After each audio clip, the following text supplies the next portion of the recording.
President Trump had to stop between holes during a round of golf to totally pimp slap the president of Colombia. That was after a whirlwind 48 hours where Donald Trump did more in 2 days than Joe Biden ever did in 4 years. You know what? Probably 40 years. We'll get to all of that here in just a minute. But the big story was about the ICE raids that continue. And these ICE raids are really, they're the shock and awe of Donald Trump's presidency. Donald Trump's ICE raids are very similar to Operation Iraqi Freedom or Operation Desert Storm, or I forget which one was shock and awe during the Bush administration. But as you know, President Trump, his big agenda item, like the number one thing he promised that he was going to do as president of the United States, was crack down on illegal immigration, secure our border, create national sovereignty, protect it with everything in his arsenal, including the military.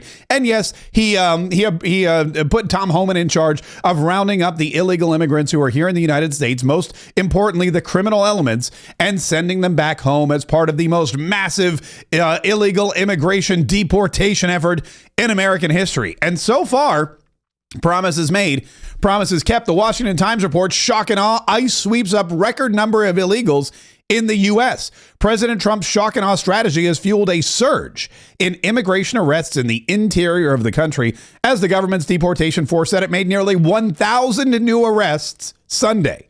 That's in one day, 1,000 new arrests on Sunday, bringing the 4-day total to nearly 2,400. Now, if my math is correct, 2,400 divided by 4 is 600. So that's 600 illegal immigrants a day on average. And if you multiply that by 4 years, carry the one, that is a crap ton of illegal immigrants that are going to be shipped home. Among those arrested were dozens of gang members, including migrants tied to the Tren de Aragua, the Venezuelan gang that has infiltrated the U.S. over the past 3 years. Mr. Trump has designated it as an enemy militia. U.S. Immigration and Custom Enforcement said other targets late last week included a convicted murderer, habitual drunken drivers, drug dealers, and migrants charged with sex crimes. The targeted operations began in Chicago. Now, last week, I told you all about this image that was floated by the White House press secretary, by Caroline Leavitt, by the communications department, and it shows a large swath, if you will, a number of illegal immigrants who are handcuffed, being marched onto a C-4 transport to be taken back to Mexico. Well, over the weekend, Donald Trump had not one but two planes that were going to Colombia. Colombia is, of course, in South America, and the president of Colombia, who is doing some kind... In the photo I grabbed of this president, I realized he's doing something that Elon Musk did last week, and everyone said was very controversial. Apparently, this is a very controversial salute, but the president of Colombia denied entry to the two cargo planes filled with Colombian criminal elements from the United States of America. Now, Donald Trump was playing golf at the time, but he's in constant communication and contact with, everybody. He's never not working, even when he's teeing up on the fifth hole at Trump International Golf Course in southern Florida. Even when he's in the cart driving to the green, he's still always on the job. He's always on the clock. And so he stopped down to go on Truth Social and write the following: I was just informed that 2 repatriation flights, which is a great way of saying it, by the way. We're not deporting people. We're repatriating them back to their home countries. I was just informed that 2 repatriation flights from the United States with a large number of illegal criminals were not allowed to land in Colombia. This order was given by Colombia's socialist president, Gustavo Petro, who is already very unpopular amongst his people. That's a traditional Trump sign. You don't just give the news, but you insult the person you're talking about. And that really adds that extra, oomph. Petro's denial of these flights has jeopardized the national security and public safety of the United States. So I have directed my administration to immediately take the following urgent and decisive retaliatory measures. This is where it gets good. Number 1, emergency 25% tariffs on all goods coming into the United States. In 1 week, the 25% tariffs will be raised to 50%. So immediately, he's tariffing the you-know-what out of Colombia. Number 2, a travel ban and immediate visa revocations on the Colombian government officials and all allies and supporters. So if you're a Colombian government official and you're here in the United States of America, guess what? We're taking your visa away. You're no longer welcome here. Visa sanctions on all party members, family members, and supporters of the Colombian government. Enhanced customs and border protection inspections of all Colombian nationals and cargo on national security grounds. IEEPA, I don't know what that means. Treasury, banking, and financial sanctions to be imposed. These measures are just the beginning. We will not allow the Colombian government to violate its legal obligations with regard to the acceptance and return of the criminals that they forced into the United States of America. So Donald Trump is saying, look, I'm not messing around here. I'm not messing around here. FAFO is what they call it. And I'm not going to tell you what that stands for. You can Google it if you really want to know. But he did all of this on a Sunday after a whirlwind 48-hour trip. And within 1 hour, the Colombian government, led by President Gustavo Petro, reversed course. And they sent this letter to the media, Comunicado Oficial, and it says, something Spanish, something Spanish, something Spanish, more something Spanish. But the gist of it is, we are going to now not only accept all of these criminal illegals back into our country, but I'm going to send my own personal presidential plane to pick them up. And I ran this through ChatGPT to check the translation, and that's exactly what it said. I'm sending my presidential plane to pick up these repatriated immigrants and bring them back home. So within 1 hour, Donald Trump's strong-armed tactics, his burnt or scorched earth diplomacy, did exactly what it was supposed to do. It got the Colombian government to realize that this is no longer Joe Biden.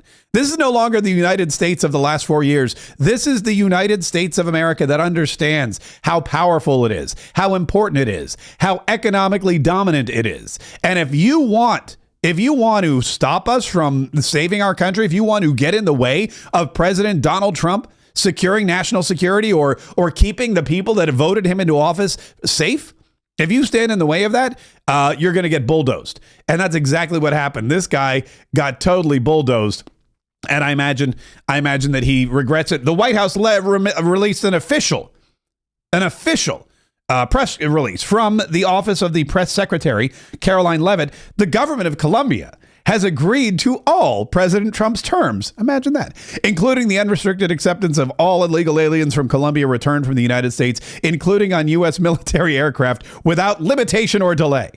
Based on this agreement, the fully drafted IEEPA tariffs and sanctions will be held in reserve, and not signed unless Colombia fails to honor this agreement.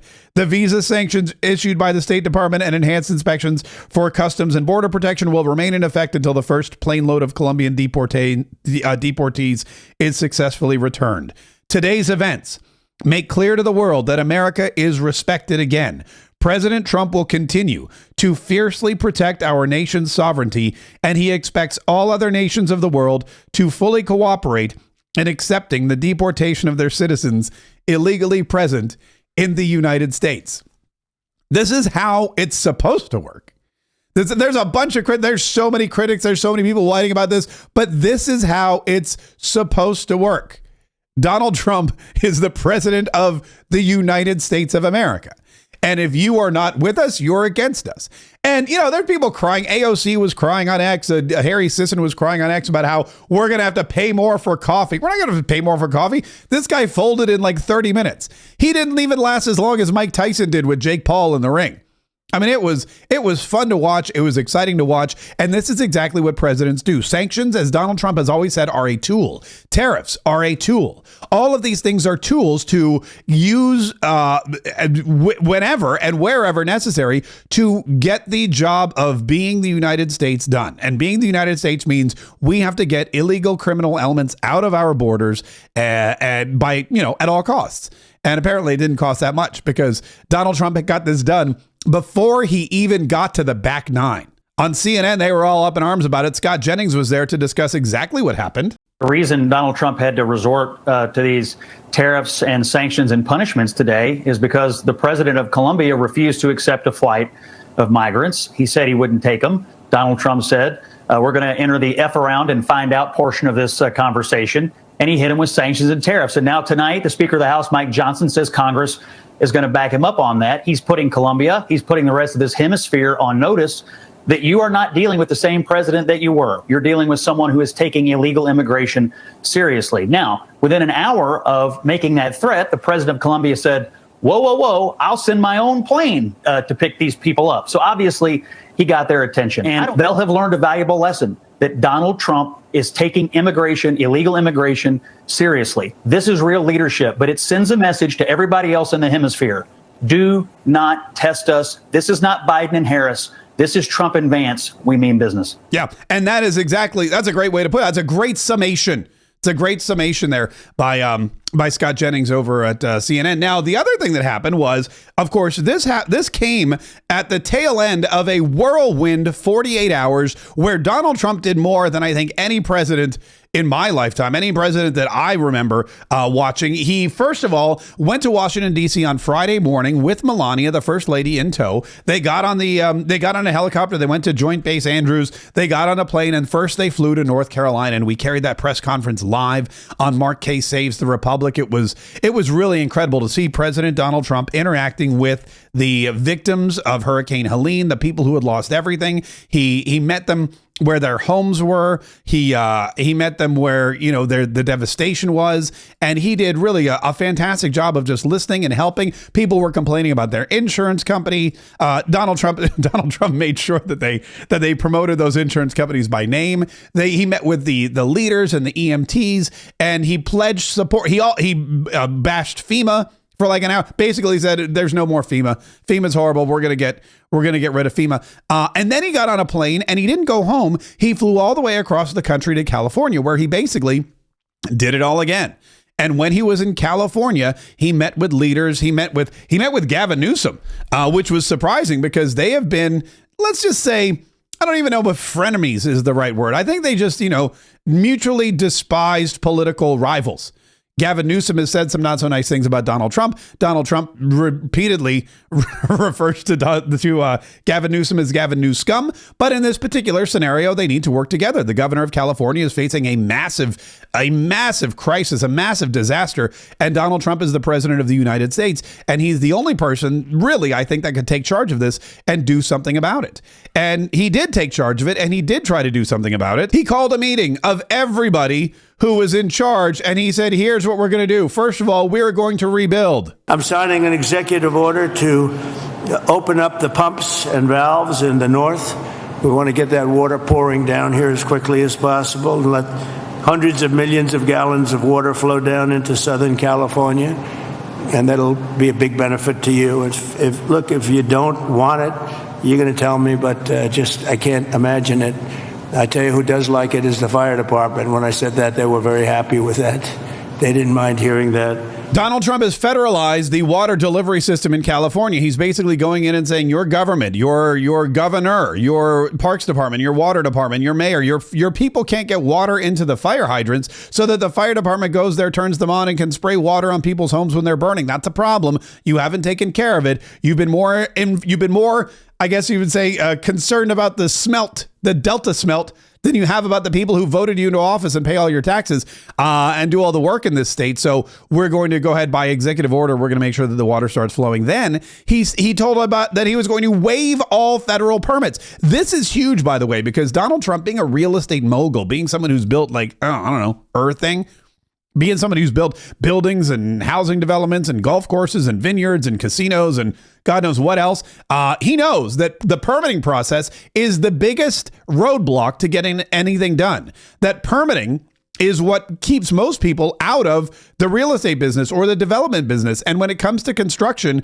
it's permitting and the permitting process that has become so ridiculously regulatory that it is, especially in California, that it borders on insanity. And he said, we're going to waive all federal permits for all of these people who can rebuild. Because we're going to essentially waive all federal permits. We're going to have you go very quickly because a federal permit can take 10 years. We're not going to do that. We don't want to take 10 days. I would.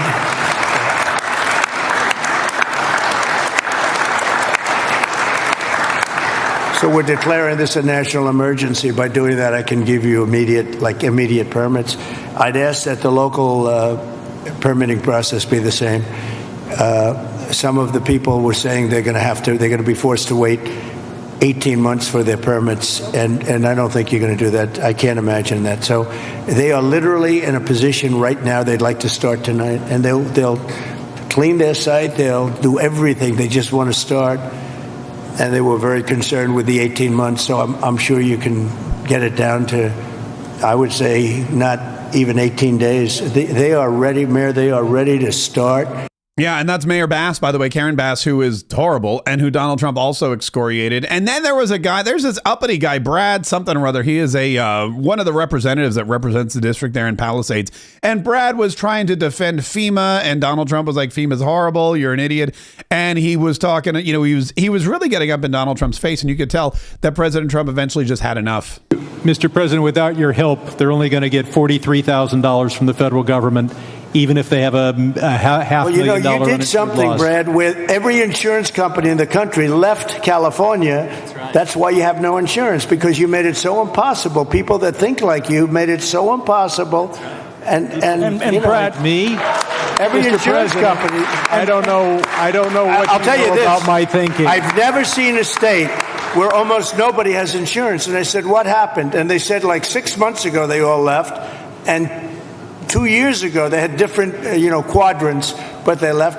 And you have very little insurance here. I mean, I've never seen anything like it. Never seen anything like it in his life. What is going on? Brad, what are you doing here in California? And it's true. The insurance companies had to leave. And the reason the insurance companies left is because insurance companies, you got to really, the insurance companies, they're not stupid. Their job is to pay out money. And nobody likes to pay out money. So the insurance companies will go into an area, they'll see what's happening, and they will leave. And what they saw in California was the mismanagement of the forestation. They saw the dry, dead wood that was not being cleared out. They saw the lack of water in fire hydrants. They saw the obsession with the Delta smelt over the citizens of Southern California. They saw exactly what was going to happen. They were like, there's going to be a massive fire here. We're going to have to pay out billions of dollars, and we don't have it, so we're leaving. And that is all based on the mismanagement of the state of California. And Donald Trump's like, look, the insurance companies saw it. You got a problem. You guys could have created a situation where the insurance companies were not petrified that they were going to go under. And so they fled. But instead, you let the Delta smelt run the day, and that's why you have no water. That's why the forests weren't properly managed, and that's why everything went up in smoke. Now, after that, after he met with the firefighters and people in LA, he could have gone home, back to the White House, kicked it, had some brunch, watched some football.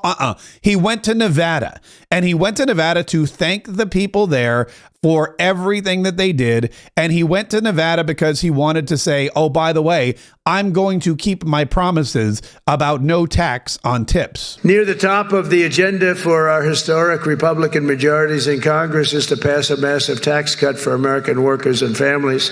Last year, we campaigned across the country at a pledge that I'm sure most of you didn't hear too much about. Pledge to take the Trump tax cuts and make them permanent, and that's exactly what we're doing. In the coming weeks, I'll be working with Congress to get a bill on my desk that cuts taxes for workers, families, small businesses, and very importantly, keeps my promise for a thing called, and I know you didn't hear anything about this, and I'm sure it had no influence on the state, the fact that we won this crazy, massive majority, a state that hadn't been won by a Republican in decades. But I'm sure you haven't heard, but we're going to get it for you. No tax on tips. No tax on tips. No tax on tips. And something else Donald Trump did before he left Las Vegas to go back to, Florida, where he had a meeting with Republican leaders, is he trolled the fake news media, because Donald Trump loves to troll the fake news media. And he dropped this little nugget, which of course they ran with. It will be the greatest honor of my life to serve not once, but twice, or 3 times, or 4 times.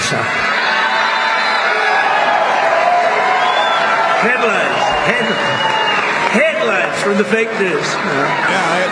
He knew it. He smiled. He knew it. He knew that's exactly the kind of thing they're going to take and run with, is him saying, it's my honor to serve you once or twice, or maybe 3 times, maybe 4 times.